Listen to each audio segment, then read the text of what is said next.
मी सुद्धा मरायला भेट नाही पट्ट्या कोणत्या दिवशी समाजासाठी ती अटॅक व्हायला तयार आहे. कुठल्या दिवशी फक्त समोरून ये म्हणा, माघारी जाऊ देणार नाही. जातवाने समोरून ये, झोपीत येऊ नको. नाही सांगते तुम्ही ऐकत असताना आता कोणी म्हणते खल्लास करू. मी तिथे येत असतो ठेप्याला, काही पण जे तोंडाने ते करायचं बोलायचं.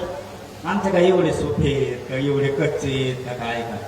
ज्या दिवशी माझ्या गाडीवर दगड पडला ना त्या दिवशी तो नेत्याच्या गाडीवर राज्यात कोणत्या कोपऱ्यात असू दे दगड पडलेत म्हणून सांगायचं. कुठं काहीतरी नाटक करायचं, कुठं तरी काहीतरी बोलायचं, काहीतरी प्रकार करायचे. तुम्ही 1-2-3 गोष्टी करा. आता मी थांबतो. आवाज तरी काय कंपनी होय, मला वाटलं ते आवाज 1-2-3 कामं करा. मी थांबतो. तेवढी अपेक्षा आहे तुमच्याकडून, ते तुम्हाला द्यायला लागेल. पहिली गोष्ट मागच्या 2 वर्षापूर्वी सांगितलं होतं, आज पण सांग. दारू प्यायची सगळ्यांनी बंद करायची. व्यसनापासून सगळ्यांना लांब अजिबात दारू प्यायचं नाही तुम्ही. आणि मला शेवट तुम्हाला काम सांगत होतो, हे जर दारू पिले त्यांच्या भाकरी बंद करा. तुम्हाला काय मिळत होता भाऊ म्हणून मी मागेला असं दाखवतो काच का. आणि तुम्हाला भेट नसले तर तुम्ही हळूच अंतरवाले निरोप द्या, हे लय पियत आहे म्हणून. त्याला गोदावरी घेऊन असं नीट करतो ना, दारू पासून लांब जा. वाटलं होतं राव आपल्या संसाराचं, काय पागल झाला तुम्ही. माझ्या बापाच्या पैशाची पेताय का तुम्ही.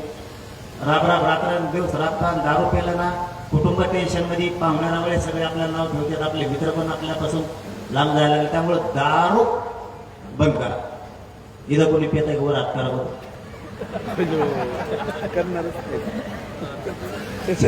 लय मेंबर दिसते वर हात करणं याचा अर्थ लय मेंबर दिसते.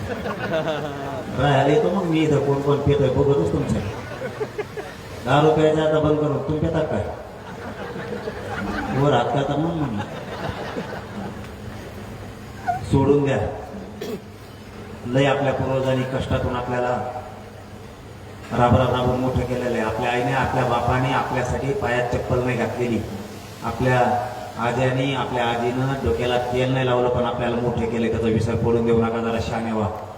युगले बदललंय आता. तुमच्याकडे तर काय बांधा फोडायचं कामच नाही, त्याच्यामुळे बांधा फोडायचं बंद करा म्हणायचं काम नाही. बांधच नाही कुठं बिल्डिंग दिसते काय फोडीन कोण. आता ते मला खेड्यात सांगा लागतं बांधा फोडायचं बंद करा. ते बंद झालं आपले. एकमेकावर केशी बंद झाल्या, बांधा फोडायचं बंद झालं, ते सगळं बंद केलं. जवळपास 85% आपले लोक आता बांध फोडत नाहीत आणि केशी एकमेकावर करत नाही. एवढा मोठा बदल झाला.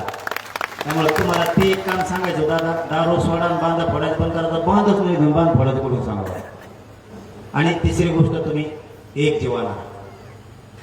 तुम्ही कोणत्या पक्षात असाल, तुम्ही कुठल्याही संघटनेत असाल, समाज म्हणून जो अंतरावर येते ना त्याला 100% सांगतो न्याय दिल्याशिवाय वापस पाठवणार. इतके प्रयत्न करा. मला पक्षाचं देणं घेणं नाही, फक्त सगळ्यांनी एकजुटीनं राहा. एवढाच माझा तुम्हाला या पवित्र व्यासपीठावरून सल्ला आहे. पुन्हा एकदा आपल्या रुपीनगरच्या अखंड हरिनाम सप्ताहाच्या निमित्तानं तुम्हाला सगळ्यांना खूप मनापासून शुभेच्छा देतो आणि थांबतो. धन्यवाद. सगळ्यांना रामकृष्ण आहे. दादांचं मनोगत मार्गदर्शन अत्यंत मौलिक, खूप चांगला संदेश दादाने दिला. दादांसाठी एकदा जोरदार टाळ्या. आणि यानंतर रुपावळीच्या भजनाने कीर्तनाला सुरुवात होईल. मी विनेकरी कुठे हरिभक्त परायण सटले गुरुजी यांना मी विनंती करतो, आपण विना घ्यायला या. सटले गुरुजी दादा हे कीर्तन श्रवण करतायत. कृपया सटले गुरुजींनी लवकर यायचे मंचावर. बकावाचं पाहून घ्यायचे.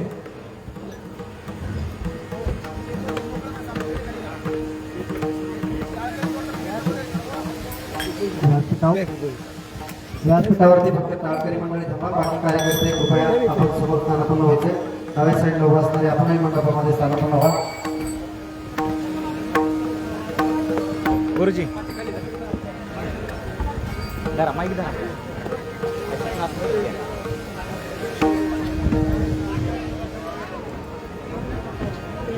मागे